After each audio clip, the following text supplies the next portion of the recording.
Hi everyone, Eugene Sachs here with another review from GameCritics.com. From Nullpointer Games comes Into the Pit, a roguelike first-person shooter with the speed of classic shooters wrapped in a gritty classic aesthetic. Players take the role of a mystic roaming the land and searching for rumors of dark magic.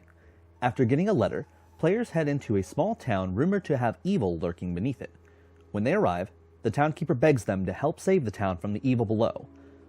Players will use runes to open different areas of the pit and descend to fight off demons and evil beings.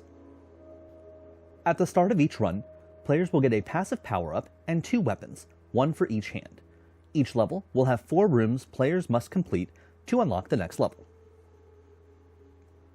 Most rooms will be combat arenas, where players must defeat enemies. After clearing one, players will also get an upgrade. Upgrades can give the players weapons buffs like elemental effects, increased range, an increased critical chance, or general upgrades to the player like increased health or defense. Besides these earned upgrades, some rooms offer resources that can be used between runs to buy or upgrade power-ups and keys that unlock different areas, while other resources will be useful in the current run with things like luck runes that make rare power-ups appear more often. Every 4 rooms unlock a 5th, which contain a boss that must be defeated to complete the run. Once I dug into the game, the gritty aesthetic, satisfying movement, and the kinetic energy of shooting demonic foes hooked me. The enemy designs are gloriously grotesque, and each one plays into the area that players are currently in.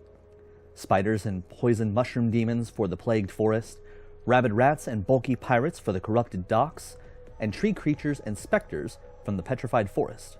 Each realm has its own unique flair to keep things interesting.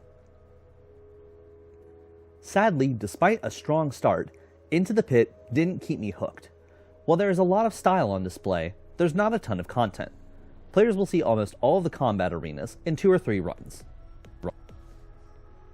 Also, while the combat is fast-paced and kinetic, I took a lot of cheap shots from enemies placed in blind corners where it's near impossible for the players to avoid them before getting hit in the face.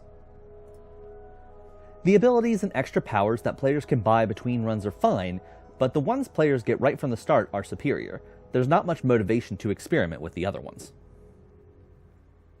Another issue I had is that players can only progress by finding specific room in each run to rescue villagers. As more villagers are rescued, players will be able to open more shops and offer the player new runes that let them get to other areas of the campaign.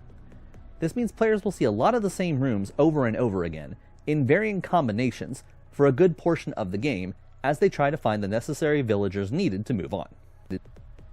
I have a great fondness for roguelikes, but this one puts me in a weird place.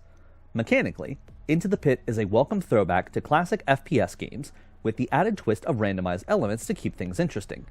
However, the pool of random elements is too shallow, and there are not enough interesting combinations to keep all but the most dedicated players interested. For me, Into the Pit gets a 6.5 out of 10.